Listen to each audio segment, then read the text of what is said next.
Hello, good people from the internet. Here at A-létheia, and for our podcast, the object Petite A Dwellers. We're having a conversation with our good friend Lisa Philip Petty, who is gonna be talking to us about spirituality in our ideologically conflicted world today. We hope you enjoy it. But if you want to, I can go first. I don't have a problem. Okay, let's see. Okay, last time I saw you was when you came to visit for a short time in Caracas. At that time, I was working with this church that I was still affiliated with. That was the Baptist Church of Emmanuel in Caracas. And at the time, I was with my young disciple because they think about this in these Baptist churches. They adopt the figure of discipling whomever it comes to a church because of you, right? So this girl, I worked with her in Cantebe. That was my first real official job. I had other jobs before, but I cannot really consider them official. I remember my very first non-official job was at 17 at a shop of purses shop. Okay. Yeah, I was selling purses in a place near Libertador Avenue, and you know that avenue, Yeah, the big famous, or infamous, however you want to call it. At 17, I had to, be dealing with passing in front of the prostitutes all the time. Oh Man. man. It was scary. It was scary. It was scary. Anyway, then at 20 was when I got this job, right? And Okay. I worked there for 1 year and a half. I met this girl, and this girl approached me saying, "You look weird. What happened?" Weird. Yeah. And I said, "I don't know. Yeah, there's something wrong with you." I said, "I don't know. I like music. I go to church." "You go to church?" "Yes, I go to church." "What church you go to?" Then I invited her over, and she and her whole family then became Christian. While Wow. she did that, I, on the other hand, was losing my faith. So it was very conflicted. Yeah, you felt like two people. Like you have to have like two sides of a coin at the same time. It was so awful. It was so awful because at the time, I was totally in love with her. And of course, she didn't see me that way. She saw me as, A spiritual leader. yes, exactly. Mhm. And again, that conflict was breaching in my head as well, because I realized that I could not really play that role. And Yeah. of course, I decided to, kind of like, all right, even though we're friends, I don't want to see you too often. And I'm not even going to go to church that much anyway. So it's weird, but bear with me for a little. And things happen. Eventually, I didn't go to that church anymore. I started working for some other people, and I got so frustrated with my whole situation of not knowing what to do with my life, especially when you lose your faith at that age and coming from the background that we both have is so heavy. Um, at the time, for example, I never thought of my economic background in reality as much because being Christian somehow forgives the fact that you're poor. In fact, it somehow Celebrate. glorifies the fact that you're Yeah. poor as you You're are. closer to God if you're just poor. It's so good to be poor, you know. And at that time, it wasn't that much of a big deal. So of course, when I had the to enter university, college, economy became like that important. The only option for me was public education. Otherwise, forget it, right? And the very first university I got accepted with was actually not public university. It was private and one of the most expensive ones. And Congratulations. thank you, but I couldn't afford it. I just couldn't. So I took the test, like not knowing that I was gonna make it. I saw this friend; he went for the same area I went to study, and I said, like, what the hell? Let me take it. So 6 months afterwards, I was studying at UCB, which is, UCB, Yeah. big That's so very- university there. And that university really messed up with my head. Like the religious parts, or what did they mess Yeah, up? because it coincided with the same time. It coincided the time I was entering college, Yeah. me coming down on faith, and everything that I was reading and everything, everyone I was meeting, and the whole world outside church, the whole, this better than me, the whole protection or the whole overshadowy figure that it means being a church boy, Yeah. church person. And I started living differently. And those first years, they were really heavy on me. I got some bad habits for a while. And I spoke to a friend. I said, look, I don't know what to do with my life. I really hate my job. I hate everything I do. I don't know what to do with my life. I'm really in a crisis and I'm only 24. Mhm. And he said, why don't you change your career? I mean, do something different. I said, I don't know what to do. Well, you're good in English. Why don't you teach? I never thought of that. So next year, I applied to work for this company, the name in Lingua. And from there, I began to meet so many interesting people that, in a way, everything that happens afterwards is because of that. That was for me like the second college, and at the same time, like second chance to anything. Uh, Started anew with, for example, how to fetch for myself. There was a time during those years that I was even homeless. And because of those people that I met, I Yeah. could sleep in a house and not in the streets. So, yeah, that was a heavy period of my life. And then I met my current wife. Well, actually, my only wife. It's not my current. I met my wife then. At that time, we were friends, but we were kind of like the friends that didn't like each other till 2012 that we started making, being good friends again. All right. Yeah. And, the rest is history, as they say. Once we got to be steady, I started, changing the perspective of what life was supposed to be. And the very first dream that I suddenly got was the idea of owning property. Weird that until then, I never thought of it at all. And we got a chance. You say you had the dream and suddenly there's a chance. That's crazy, right? But that's how life works. And Yeah. we got a chance there in an incredible place. Look, you love Caracas. If you had seen the Wow. place, your heart would have been broken in pieces right there and right there because you knew that that place was for you. And that's how we feel it. Look, this place even had a natural water source. Wow. Like a well. That's amazing. We didn't have the money because I mean, at that time, 2000, this is 2015. Yeah, no, 2016. Venezuelan economy was already in shambles. Property was just basically a dream for Venezuelans. The only people that could afford property were basically foreigners, and that was it. Why? Yeah. Because even among Venezuelans, buying and selling property became such a huge problem since the economy was fluctuating constantly all over the place, and prices were like this today, and 2 minutes were like this, and Mm-hmm. 1 hour after they were like this, and so on. It was just crazy. And No. the other thing was the very Venezuelan toxic culture of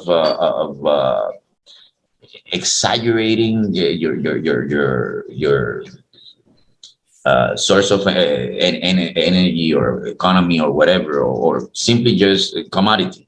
Like having a house or owning a house in Venezuela was enough for you to play the banks however you wanted to.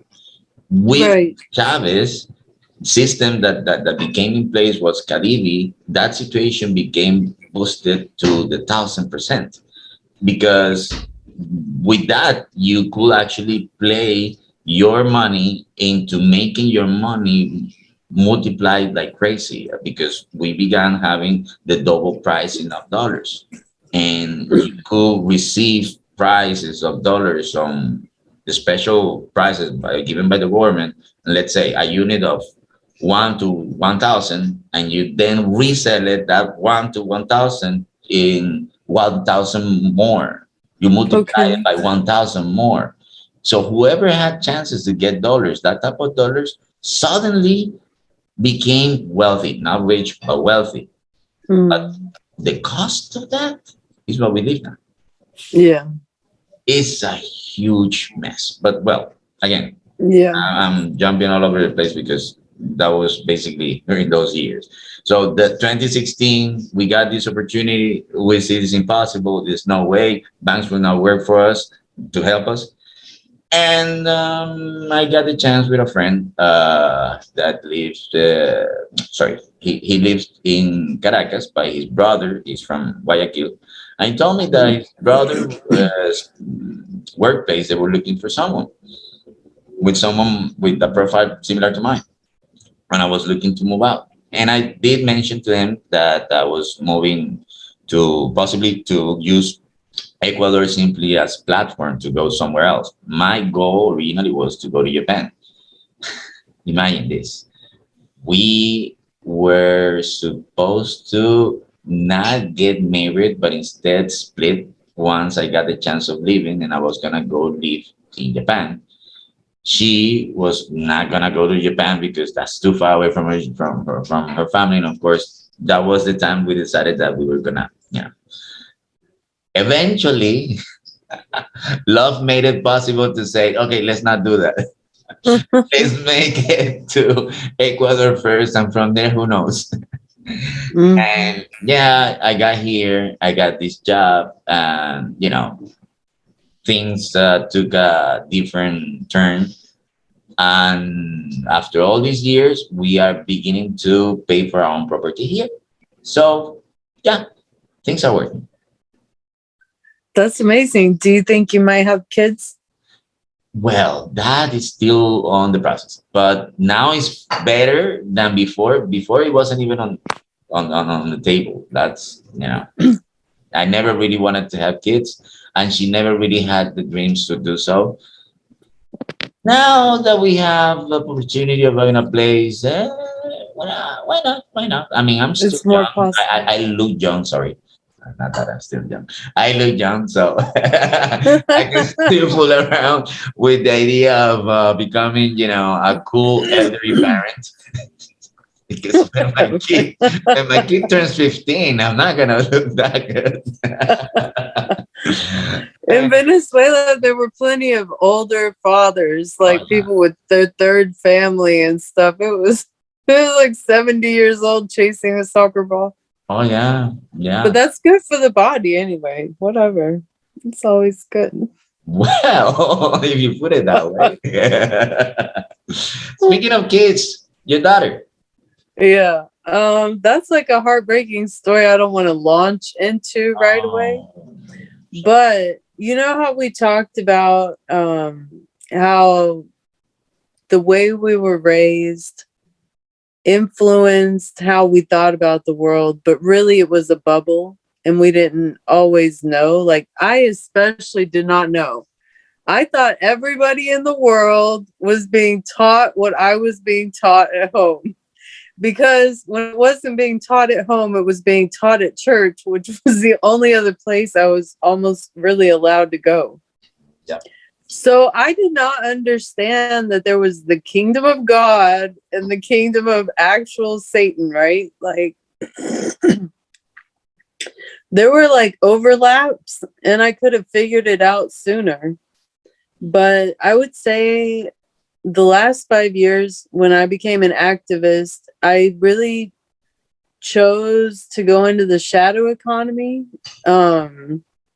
a way of exploring and representing for people who didn't have a voice of their own, immigrants or people in the hood, people too busy working, people who haven't had like higher level education at all. Like some people just high school or not finished high school. And I was like, when I finally figured out what's really going on in the world, I wanted to help. And I figured out the best way to do that wasn't to start organizing seminars and traveling around the USA, giving lectures about how people could make money off of what was happening. But instead, like the real solutions are not solutions we invent. They're really solutions that are there because they've eliminated so many other options, right? So it's not that you're choosing the less of only evil, but we're not in the kingdom of God. Like, let's be honest. Like, people today, this is not representing like God's plan for the world. And I don't know where you are with your faith, but I definitely was in secular humanism for like 20 years at least, where I just didn't care if God exists or not. I really don't care.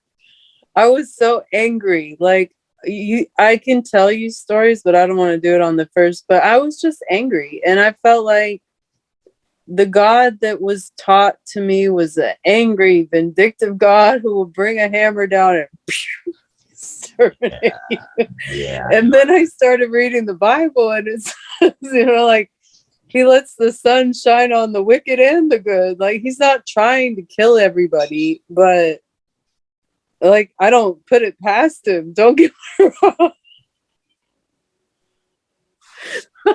I'm not gonna, and I'm talking like I talk honestly. If there's a God, right, I tell him exactly how I feel. I don't hold back. I swear, I say what is on my mind because he can read my thoughts anyway, right? Like, why should I own holy Jesus, and pretend to be all like super religious when I know that's not who I am? Makes no sense.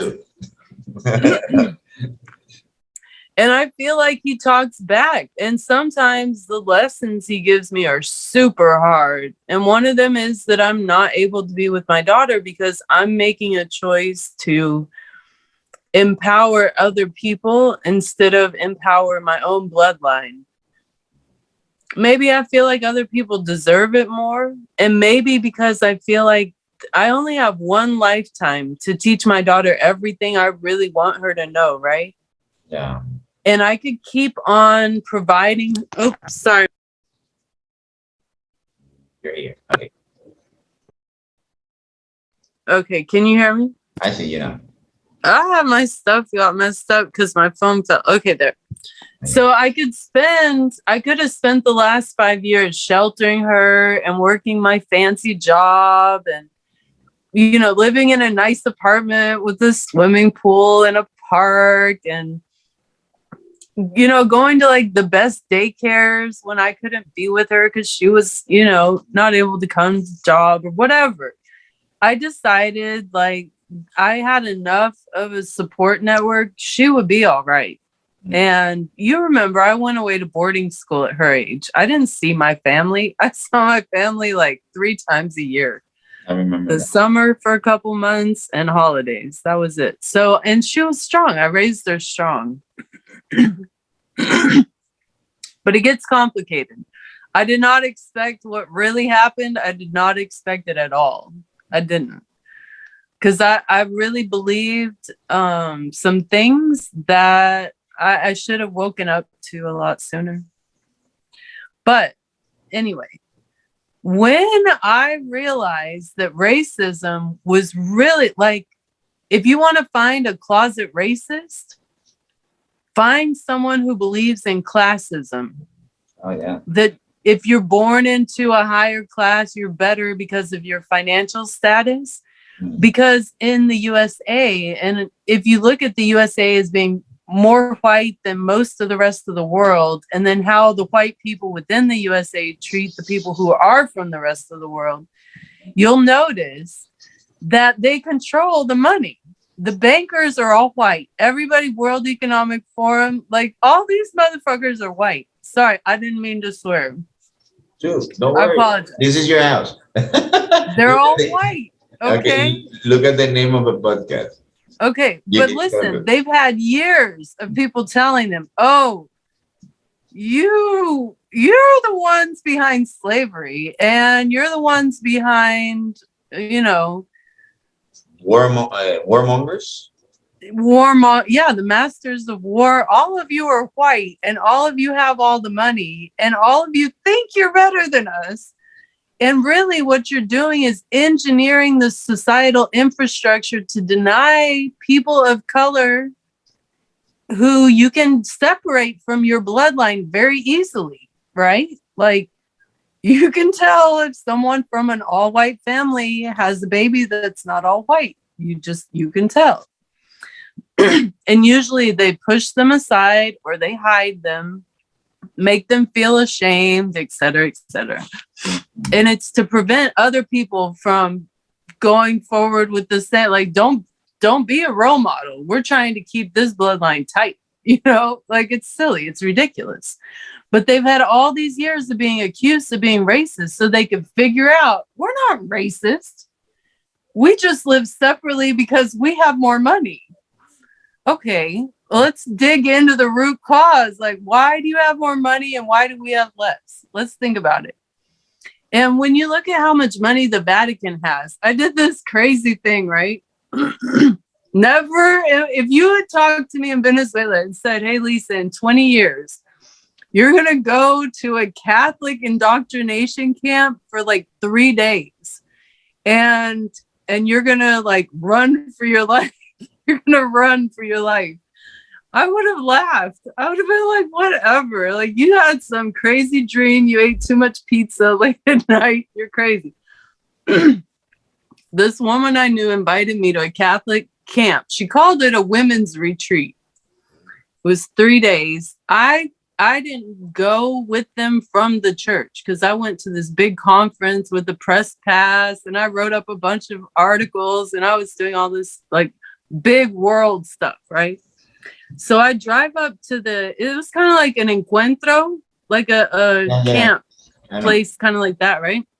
Separate out, nobody around. So when I get there, they want to take my keys, my phone. I said, no.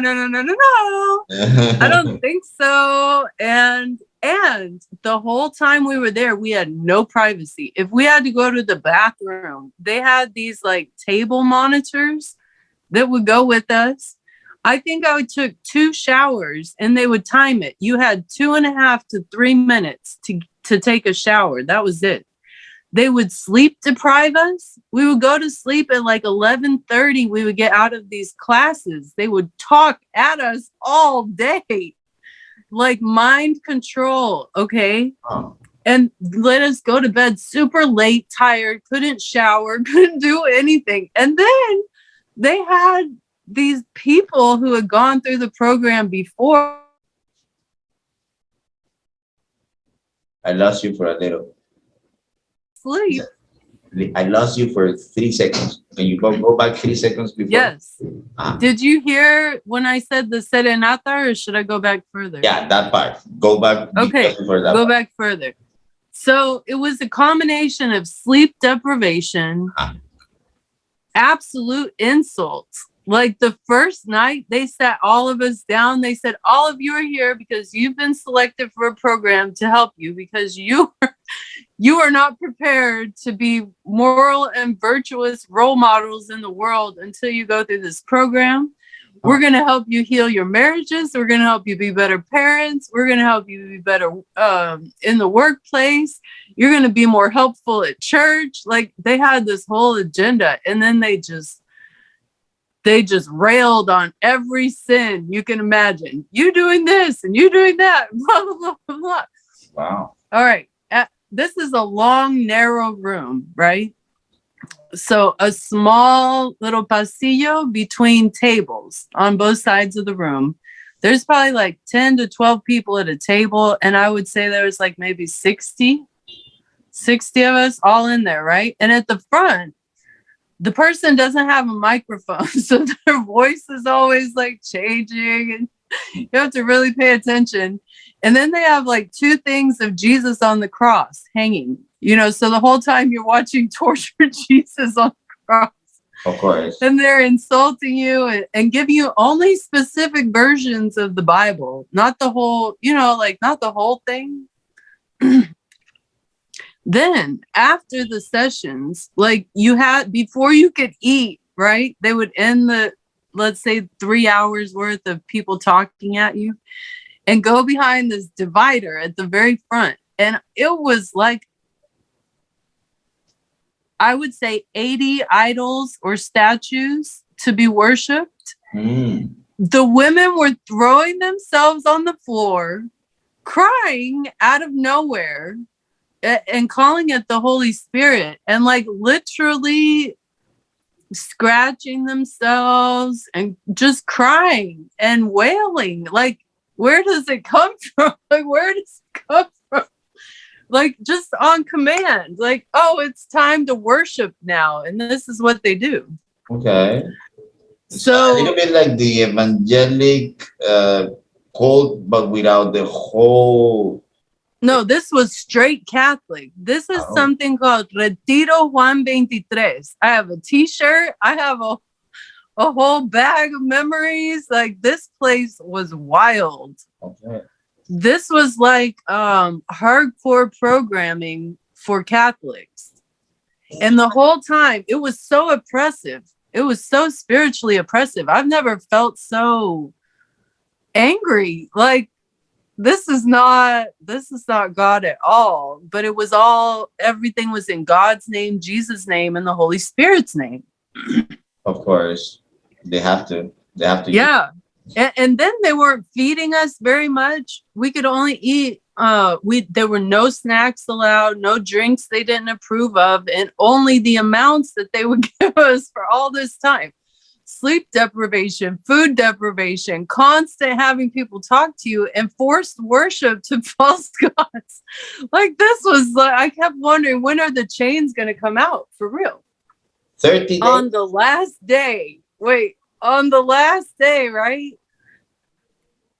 They're talking about the graduation program, and someone at the front pulls a bag of chains out of. They pull these chains out that they intend to put around our necks. They're like, the cross, but real heavy metal chains. I said, I need my keys. I'm gone. Like, no. And at the same time, we were supposed to be signing these commitment cards. If we didn't show up every either Friday or Saturday, we could choose. We had a choice in which day we could choose to sacrifice an evening. We could show up for the weekly, ongoing, continued indoctrination programming at our local Catholic church. This was really great. Of all the women who already felt like they were terrible sinners, right? They bring these priests on the property so all the women can give our confessions. And then they divide us into categories of who's eligible to give a confession based on lifestyle choices. I'm talking about, we're going to shame you and we're going to hit you with the cross Jesus is being tortured on. And then we're going to make you feel like there's nothing you can do to please the Holy Spirit because everybody is miserable when they're doing it. No one's joyful. God wasn't there. Like, no one is thanking God for anything. It was literally like satanic. I don't know how to explain it any other way. I swear I don't know any other. It was so oppressive. It was dark. It was really dark. You're describing this. This is 30 days? 3 days. Only 3 days. And I left. Oh my goodness.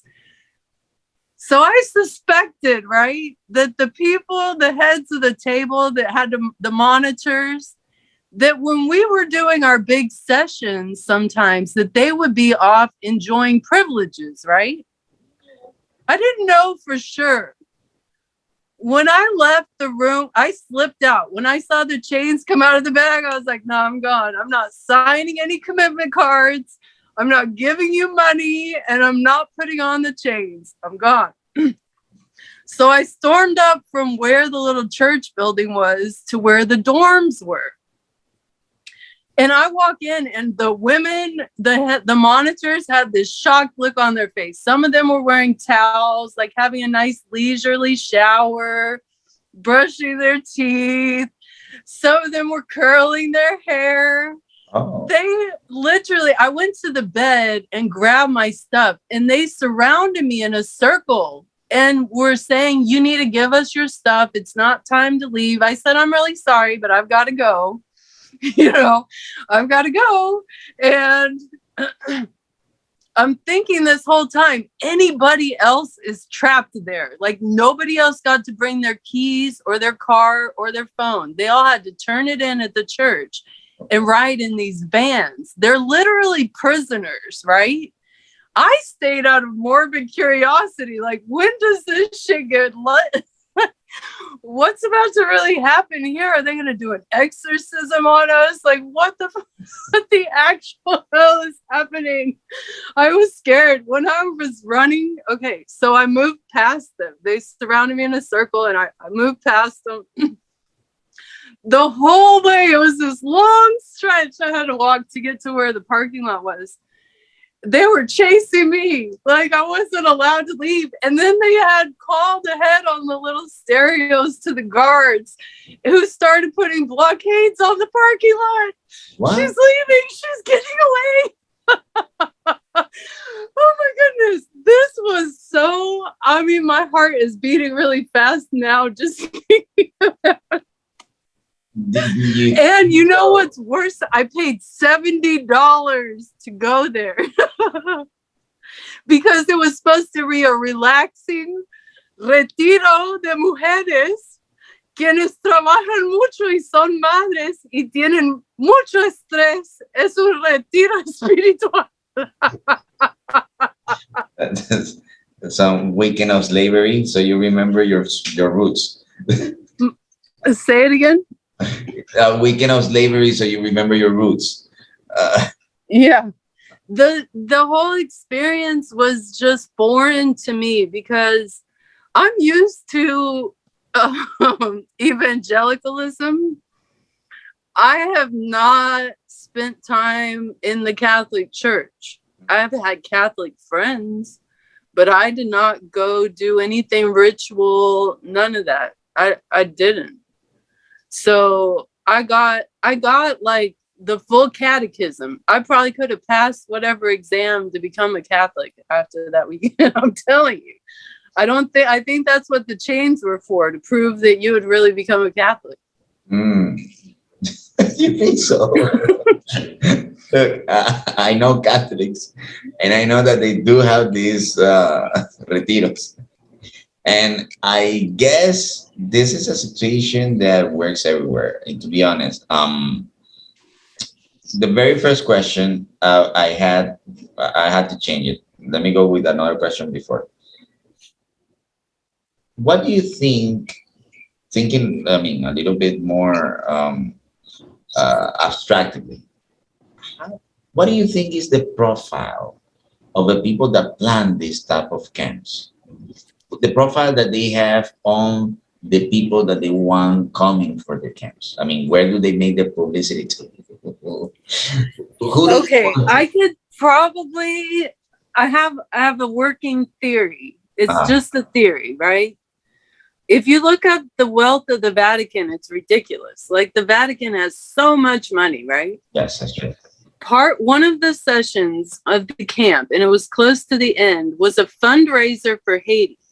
So all of the women in the room are like mostly undocumented immigrants working maybe 2-3 jobs, have a husband to take care of and kids, school activities, stuff to pay for. They're overworked, stressed out. They don't have disposable income to give children in Haiti. Mm-hmm.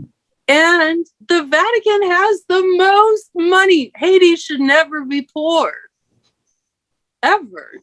if it's the Vatican's deepest wish that the children in Haiti be properly fed and clothed. True. I'm talking about a tiny little island. Come on. And this was the most heartbreaking fundraising video. Oh my goodness.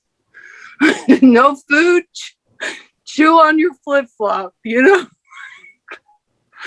Wow. I'm talking, they were trying to milk poor people to help poor people they had no intention of helping. You understand me? Yeah, I know. I definitely know.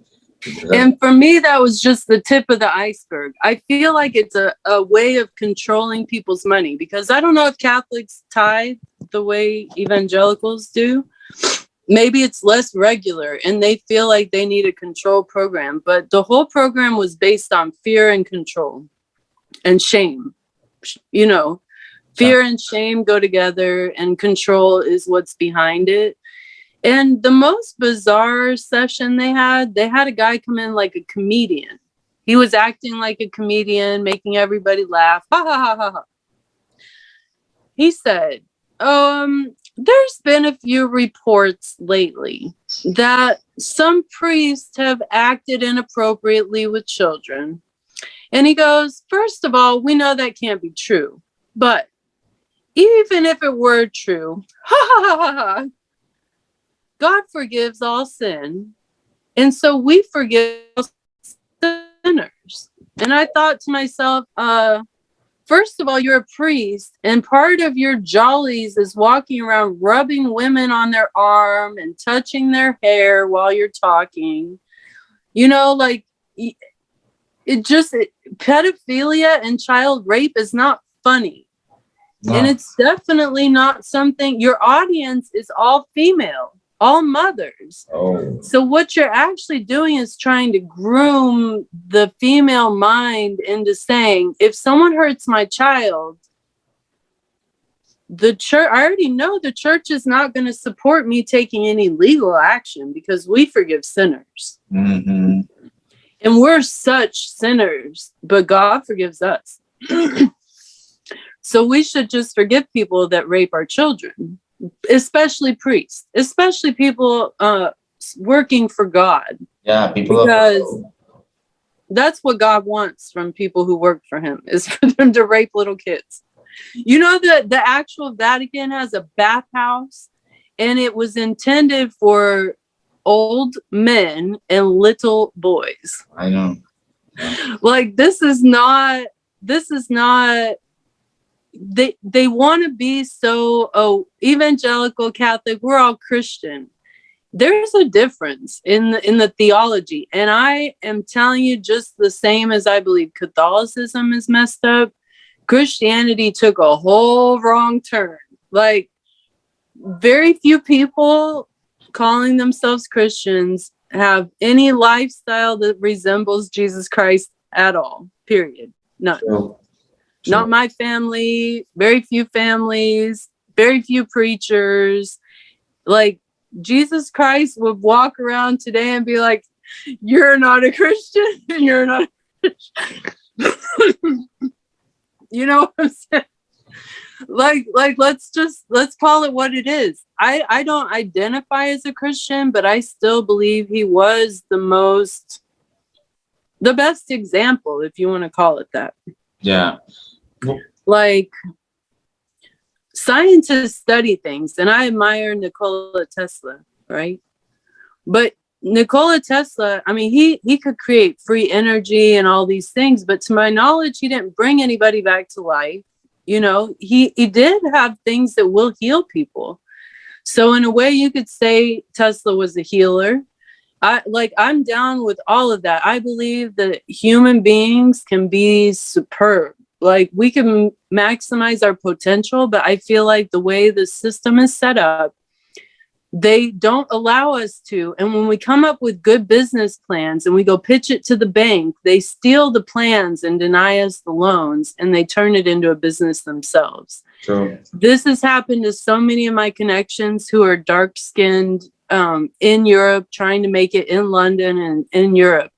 It's a discriminatory thing. So back to what I originally started with, like, if you're looking for closet racists, look for people who are classist and don't repent of it. Like they really believe having more money makes them better. Fundamentally, that fixes their character deficiencies. Little magic wand, you're forgiven. Everything's forgiven. And meanwhile, they make everybody else feel inadequate. Oh, you don't qualify. You don't qualify for our neighborhood, our school, our, like, why don't I qualify? I'm just as smart. I'm just as good looking. Like, why don't I qualify? And it's because it's a mind control thing. And as long as everybody accepts it, they maintain that bullshit power. There is this thing that I've been thinking for a while and being influenced by one of the guys that I studied the most in my life. He's a Slovenian philosopher. His name is Slavoj Žižek, who I totally agree with the idea of saying that the best way to believe in the Christian God is by being an atheist. Because as an atheist, you can actually follow Jesus' thoughts way better without the compromise. And it's totally true. I lost my faith, but whoever knows me as an adult person will basically think, oh, wow, you're really strict with certain things. Are you Christian, by the way? No, I'm not. It's a moral code. Yeah, I get it. I get it. Now, going on to this thing about classes and all that, this theory of mine that I began thinking of for a while now, it looks a little bit like this. Let me see if you probably can grasp it, because it's not easy to put in words. It's like a net.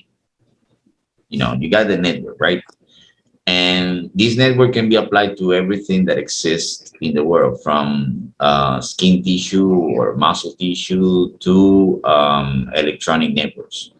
Basically, whatever you need to have as a combination of different ways of energy going through a place and making that place empowered, you need a network so that can, work as a structure and don't crumble on its own. Okay. So that's the network. And we have this concept that we apply to the way we handle society. We work with authority, we work with the middle ground, and we work with the bottom. We apply that to the way we organize our food menus. We apply this to the way we make priorities on how we spend money. But networks themselves are issues that need careful study. An example of that is what Gilles Deleuze said. Sometimes there is no solutions to the problems, because sometimes the problem is wrong. And if the problem is wrong, looking for a solution is just a Foley's, how do you call that? A Foley's job? A Foley's? It's hallucinant. It's stupid. You're muted. You're muted. Lisa, you're muted. Your mic. Okay. No? Your microphone? No, I don't hear you.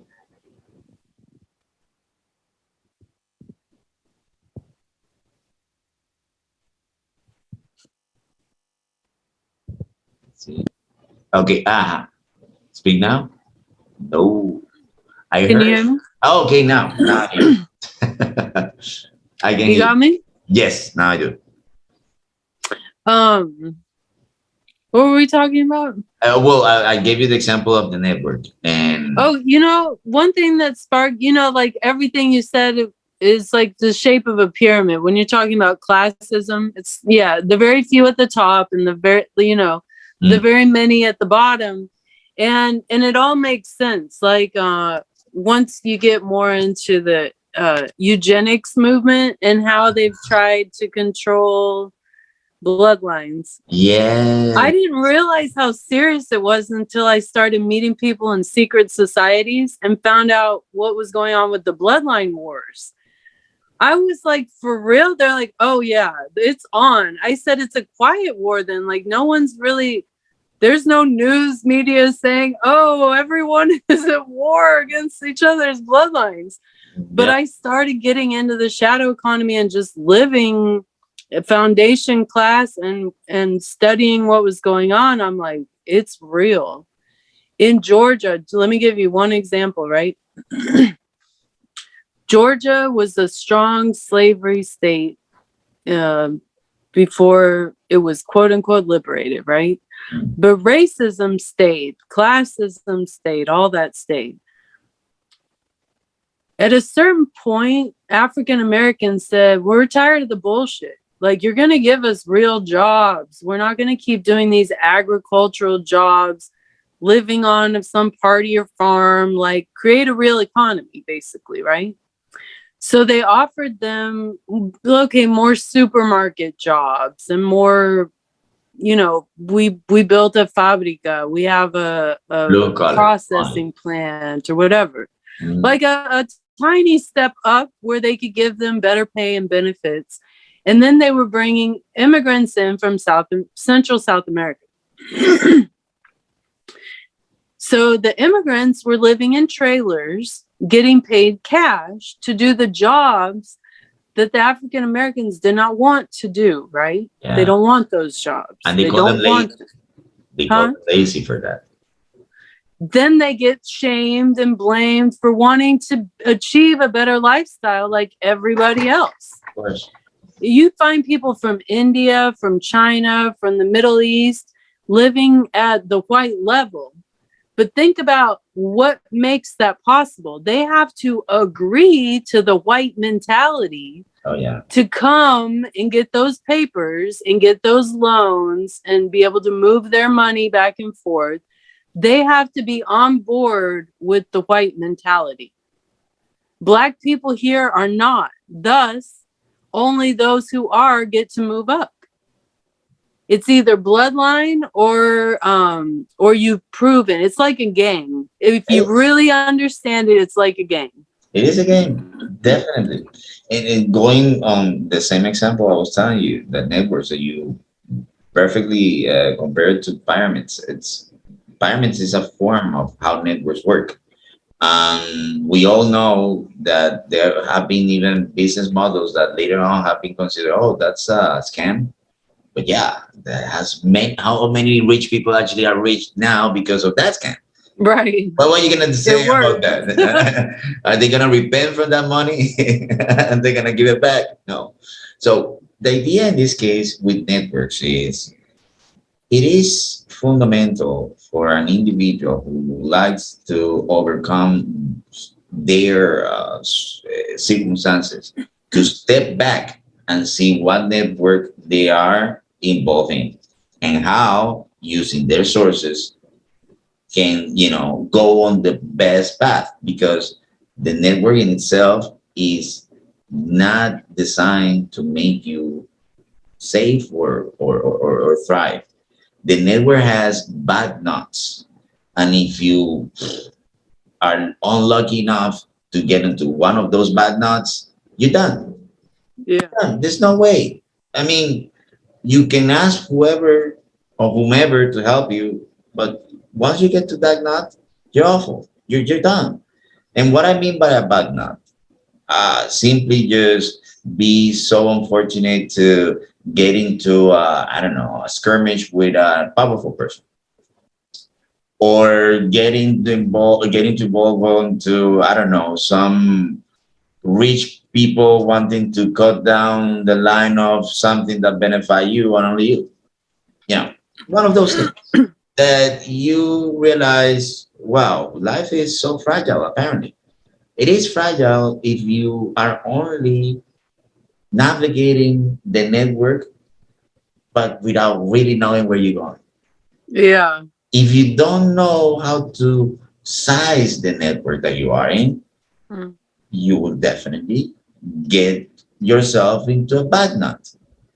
So But that's more or less what I've been thinking, and you can apply this to, for example, eugenics. All these people that apparently think that they're getting the best of business just because they're rich now. Okay, just because they're rich now, they are getting the best of the business. However, if you apply a little bit of Hegel to them, they suffer. They constantly enraged by all these voices that are constantly raising around them, denouncing and calling off their bullshit. Mm-hmm. Yes or no? And Yep. they make a huge effort to keep everyone at bay. In fact, you can say that they use all the resources just to do that, to keep Mm-hmm. everyone at bay. They control the media, they control the politicians. It's definitely purposeful. Um it's like the mob, the mob. Okay, here's a bigger one. If you were to study the bloodline ties between Hollywood and the people who make it in politics, you would be surprised. It's amazing, the cross insemination, and a lot of it is because you have to be part of the cabal. You have to be part of it. You have to be born into it or brought into it. It's not this picture of success. If you go to school and make good grades, work really hard, one day you too can become president of the United States of America.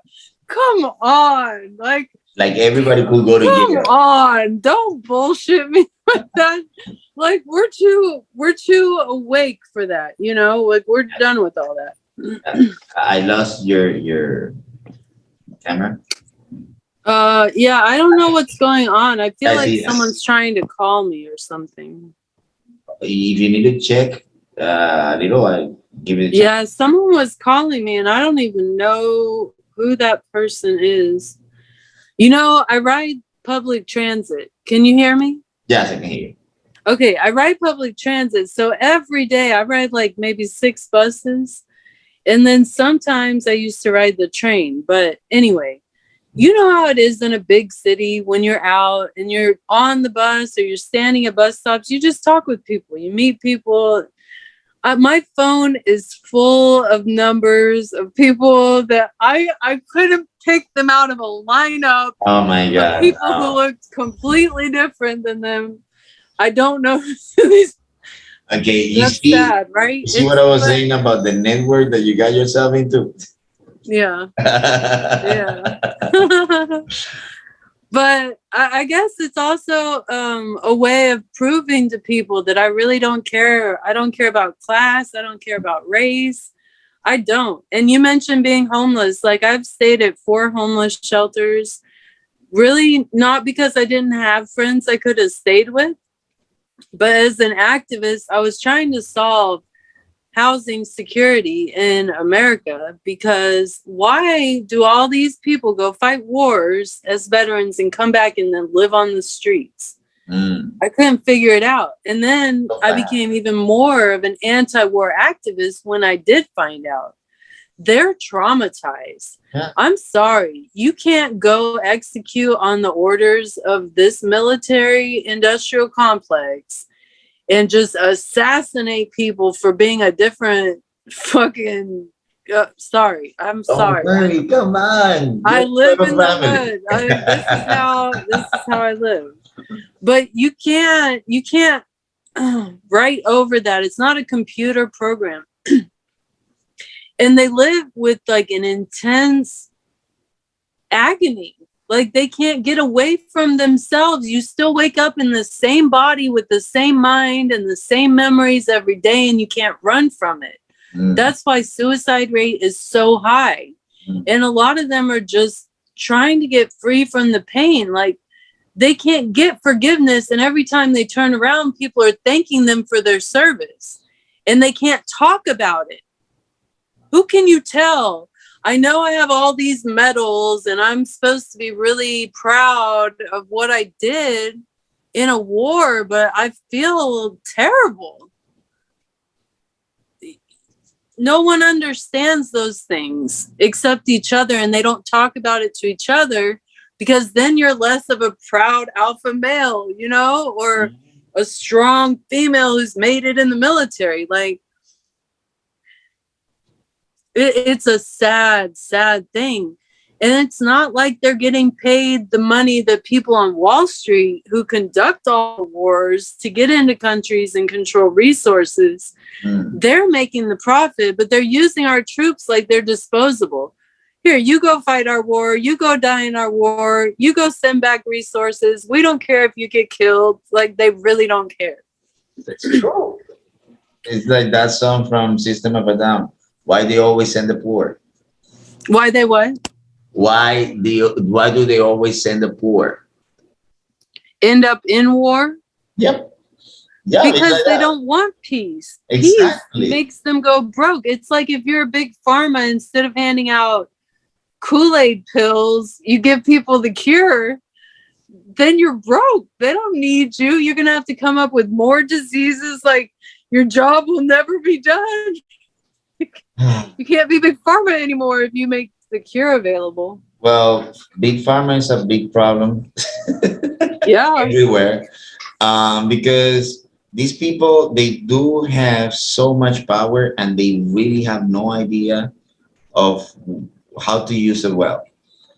Honestly, it's just crazy the way in which we can see from afar decisions made by this. Look, I met this guy because of work back in Caracas.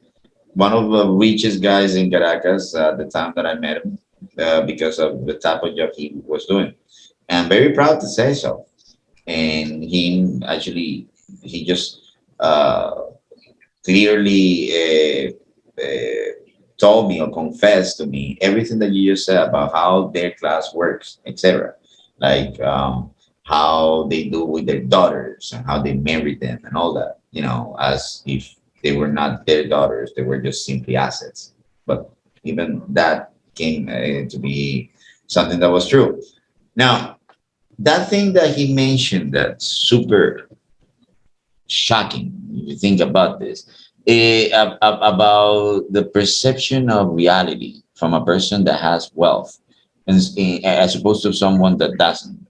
Just the fact that they see life not from the limitations that you see life.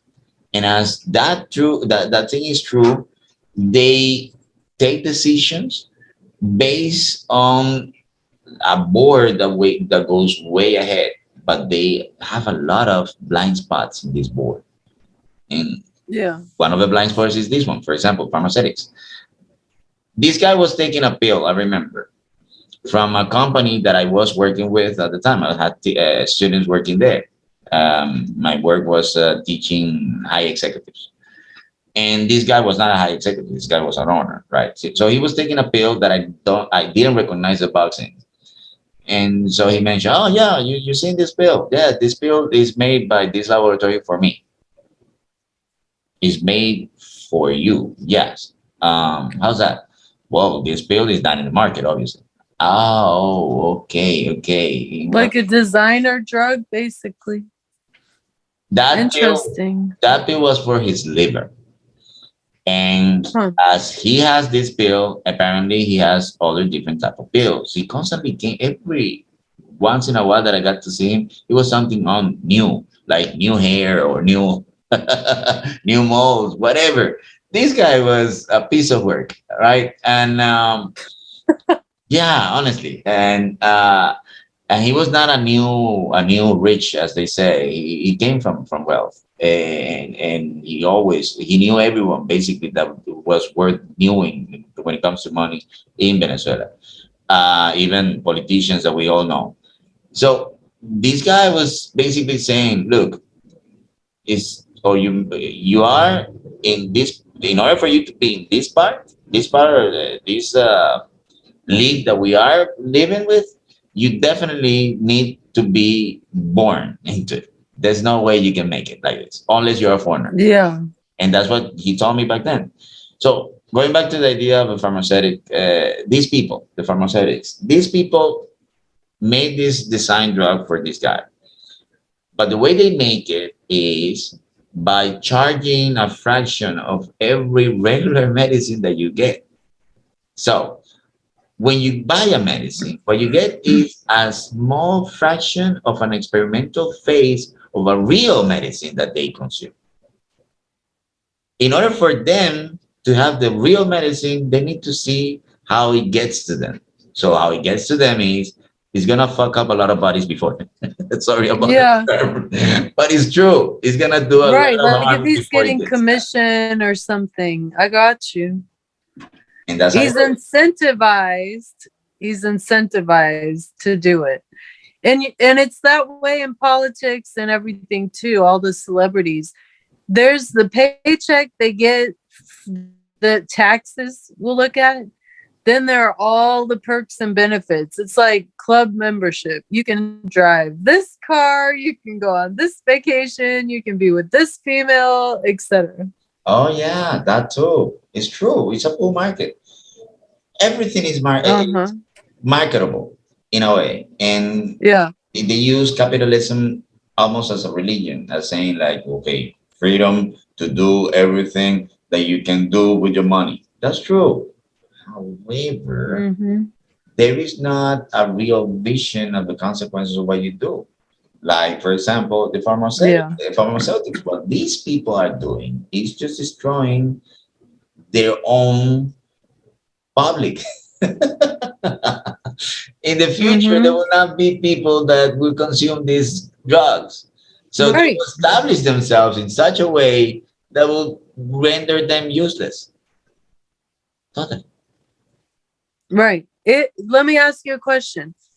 If if there were no fast food industry, high priced, high fat restaurant industry all across America, do you think these people would all have heart attacks and strokes and dementia and all this stuff they need big pharma to treat?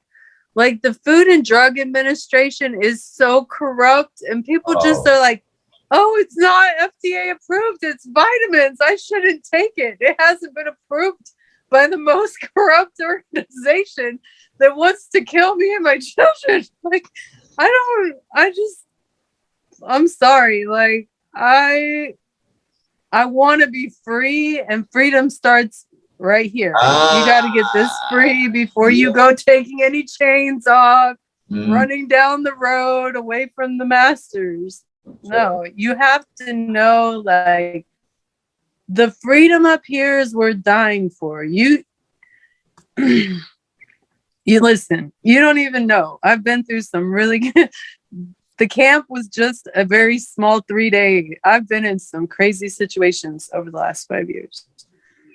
But there was something you just said, and it resonated with me. mm. Because when you have money and everyone tells you your God wants you to be happy and you have money, when things get hard with a friend or your job or whatever, you don't like your car anymore. You just take all that extra money you have and you make yourself so happy. You convince yourself that your God did that for you. And that's when I coined the term the false God of money. It's the God of crony capitalism. It's the God that gives you the money through illegitimate means that you think are legitimate because you don't study them. Of course. And you run with it, and everything you do is bliss. Just fields of flowers and, tequeños with limonada. Like, you're I having a miss good those so time. much. But yeah, me too. Your mom makes the best tequeños. Yeah, yeah. but but I had to realize that about myself, and this also ties into the lesson I want to teach my daughter. I only have one lifetime to do it, and it might be short. So what I want her to learn is that if God made each individual unique, special, different, and valuable, and allowed them to have life and breath for a reason, right? If you accept this concept, you have to be part of the kingdom of God.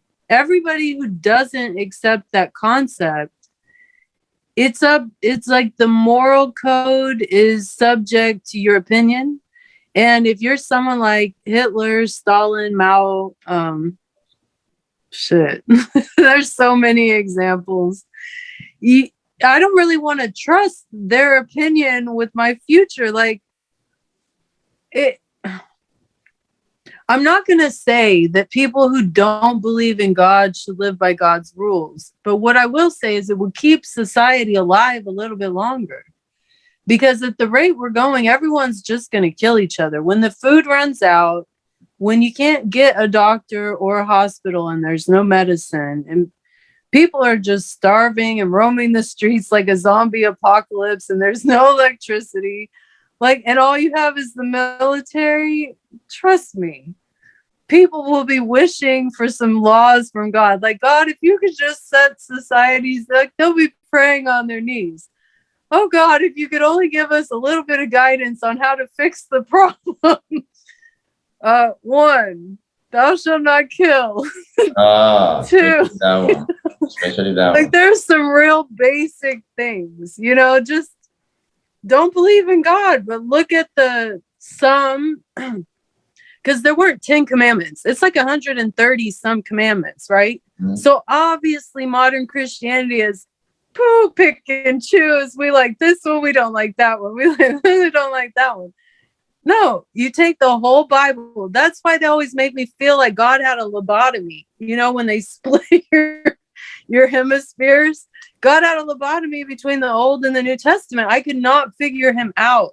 I'm so serious. It's not until recently I'm really trying to like, okay, you can be both. You could be the entire spectrum of the fullness of who you are, but at certain points in time, you only manifest one way for whatever reason. Maybe it's you're teaching a lesson, so you're in the classroom, so you're not at home cooking or throwing a baseball with your kid in the backyard. You know, like, I don't know. I'm trying. I'm really trying, because for so many years I didn't want to try. This is what you mentioned about considering your own spirituality and, you know, really making an assessment of where you are and try to understand what are the foundations of what you believe. That's super important for a person's okay, let's say if you put it like this, the pursuit of happiness. Like one day you wanna really be whole or wholesome. You need to like come to terms with this part of your life too. And look, maybe the situation is not just trying to understand God from the perspective of the Christian Bible. Maybe getting other perspectives included more than just the Christian Bible will help you a little bit in saying like, okay, hold on. If the Mongolians in the 2000 years ago got to these concepts of what spirituality meant, and then the Aztecs had all these others despite the craziness with cannibalism, and then the Jews and the Arabs got to the Abrahamic law. Okay, all of them must have been onto something, like looking for God. All of them. Mm-hmm. God cannot. Looking for something to worship, some higher power. Even the pagan, the Romans, the Greeks. Yeah. Like what they. Have you seen the movie Zeitgeist? It's Zeitgeist. Real important. I'll send you a link. Yeah, I think I did. But it basically shows the pagan roots of modern Christianity. Anyway, it can really throw you off. Like if you're a baby Christian and you watch this, you'd be like, nah, Christianity's not for me. That's some pagan shit. Yeah. But if you understand like the Bible and you're strong, like in whatever you believe. Like it doesn't have to be the faith people tell you. Like, do you believe what you believe? Because there's so many people who I believe. Do you really believe that? Yeah. And they don't. Totally. They don't. Totally. And people in power that have faith are like that. I mean, they believe in what I call the amulet religion. It is an amulet. It works as an amulet, Yeah. right? It works as a Yeah. protection device of sorts. Right. Um, but the Like a prop. This is the yes, prop in my life that I blame things on it or I give it credit, and it just makes me feel so good. I can pass it on. I don't have to take responsibility because I have a prop. yes, like drinking But coffee. the gods must not have wanted it. And that's terrible, terrible. But the problem again, you, if you don't do that step back that I mentioned before, in looking at religion not as simply just a way for us to look for God, but instead a way in which humanity has that need of connecting with that something extra. You, after, you need to make some sort of conciliation with everything and realize, well, within a language of humans, within the way we communicate, there is the essence of God. And in the Bible, you can interpret like when there is two or three in my name, I am there. In our words, Mhm. in our vocabulary, there is the essence of God. God is everywhere, as you can put it. The problem is that we are enslaved by our concepts. Totally enslaved. See how people, for example, in your country, are crazily fighting one and another, but things are not true. Like, Yeah. It's everything that's going on. it's a total lockdown. Yeah. Yeah. True. And it's like that. And It's like I get the freedom to go to my job, and I get the freedom to spend what I earn on the internet because I can't go to the store, like I'm in an open air prison. That's what it is. It's like an open air prison where you have everything is like the walls are closing in. Have you heard or watched a show called Handmaid's Tale? is that new? It's about when the economic collapse happens, the US government is taken over by this secret society that tries to impose Old Testament law. So Wow. they're stoning people and cutting heads off and hanging people. It's a crazy movie. It's not Oh, a movie, it's a TV show. It's a crazy TV show. wow. But they use it partially to scare people on the left. They're like, if you let the right win, this is your future. So everyone's terrified, like, no, no. Oh my God. That's so crazy.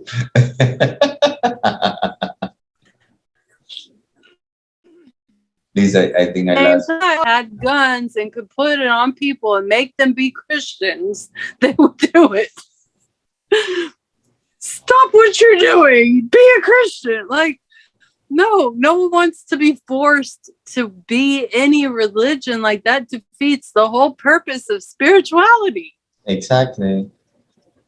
Even my Arabic friends, who are Islamic, they don't proselytize. They don't believe in it. It has to be a sincere interest and choice. You don't let me start a cute little group and convince you that no. The moment that you start the group is when you begin with the problems.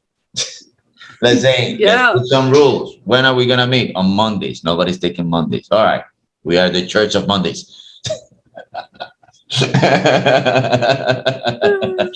Because that was the only one. In fact, actually, in Venezuela, the one that took the Mondays were the beauty salons head Oh. stylist. They actually took the Mondays.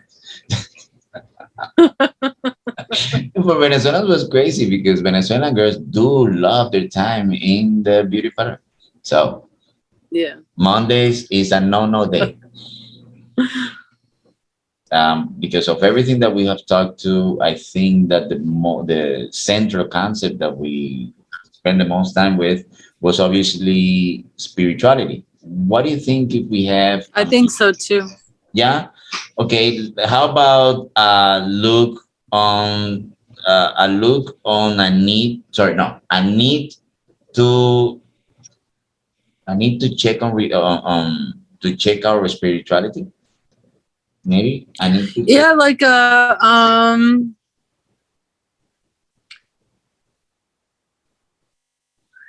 I maybe like in general, the concept is how spirituality is edging out religion. Religion is becoming seen as a control mechanism that people don't trust.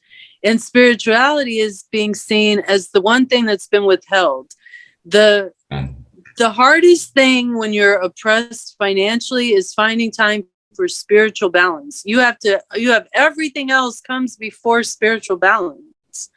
But it's really about mindset and determination and what you prioritize. Because if you spend the first half hour of your day on spiritual, thoughts or music, whatever people are into, it sets the tone for the day. They don't realize how important that is.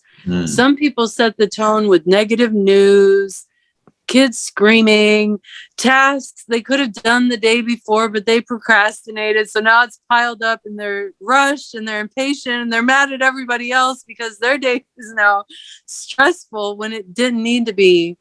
If you just, what do I have to accomplish just today? I'm not asked to carry yesterday and I have no idea about tomorrow, but for today, what do I really need? It's like it doesn't take that much time. Fundamentally, we're all animals. Yes. Animals with intelligence. We're creatures of habit. Or We rabbit. do things habitually, and we could be happier if we weren't focused on feeling so ashamed because we broke the rules of a religion and focus more on how do I feel inspired to be a better person? If you want to say be like Jesus, but how do I be a better person? Less judgmental, more loving, more compassionate, more generous, all the things that fit what religion says it wants to accomplish and doesn't. Spirituality actually can, because spirituality comes from within. It's not externally imposed. So I trust whatever name you give it. For sure. Yes. For sure. You know how awesome was this conversation for me? It's just incredible. Me and actually, Francia, my wife, is my producer. She's always around checking us Awesome. out in terms of information, and she's been like, "Yeah, this one is gonna be a good one." Yay. I appreciate that so much. I really do. And like I don't have limits in my thinking. I really believe in this endless possibilities theory, because if we get upset about other people putting limits on us, right? Oh, we're so oppressed by the government. Why don't we start by figuring out how we oppress ourselves? To be honest, like I tell myself all the time things I couldn't do. You can't do that. You don't have any experience. You don't have any training. Flip it around. I can definitely do that if I just go get some experience and training, Yeah. But there are things we're willing to do and things we want to say we're doing just because it sounds good, or we want to head that way, but we're not that committed. Like it becomes about harnessing time, which is like the most important resource when you don't have money. If you don't have money and you're not doing something valuable with your time, that could explain it, Sometimes. In my case, it did. Like I've been failing on purpose to make a point. My point has been that it doesn't matter how you were raised, how many credentials you have, no criminal record, you have a good heart, you lay down everything to help the world by providing information. You didn't do it with malice to hurt anybody, right? How you can do all those things and be seen and treated as the bad guy because you betrayed your race. And how evil that is. That's all. You have to go through hell and betray your race because they won't act right on their own. You have to get in their face and put your finger right in their face and say, you better change Because they might kill everybody else, but they might not kill you. You see what I'm saying? Of course. It had to be an American. And if I was a dude, more likely I would have been killed. More likely. Because you can get rid of a man, but a female, a mother, the ex-wife, like my second husband was a military colonel. Like he wasn't just a small, like he was an officer in the U.S. Army. Like I was an officer's wife in the U.S. Army. There are things I had to distance myself from in my life to become who I am today. Because I can't keep walking around thanking veterans for their service when I know inside they're miserable and they can't say and do anything about it. I had to make life changes for some things that I do now. And that's the lesson I want my daughter to learn. If you learn nothing else, you are no closer to God just because you have more money and you're happier. Money will buy you happiness. It's temporary, but it will buy you happiness, and you will convince yourself that those are God's blessings, and you won't question the monetary system it's based on and how prejudicial and biased it is towards you and away from other people. And you'll treat other people like they're for your entertainment or to serve you or pets, Oh, I saw my best friends. They're all like pets, If they need you, are you there? If they call you in the middle of the night, their car broke down, do you show up? Or are they just your fair weather friends, your friends, Like, it's about character. It's really about character. And I think that's back to spirituality versus religion. Character, you can have the appearance of good character, and religion will do that for you. It will teach you the rules that you have to hide behind. Spirituality is a choice from inside. I want to be a better person. I want to have good characteristics that I approve of, that make me feel like I'm not a killer, a liar, a thief. Like I want to have things I'm proud of about myself. Who cares what everybody else thinks? What do I think of me? That's spirituality. And it gets closer when what does God think of me, or whoever people's higher, that's where it becomes meaningful, because I may not place a lot of meaning, even if I think the best of myself. Is that meaningful? It's more meaningful if there's a God, right? An all-powerful God that can kill me, actually approves of me. That makes it a little more meaningful. He let me live another day. Let's see how tomorrow goes. And I'm gonna let you guys go because I know it's late. But this part is important that you said so.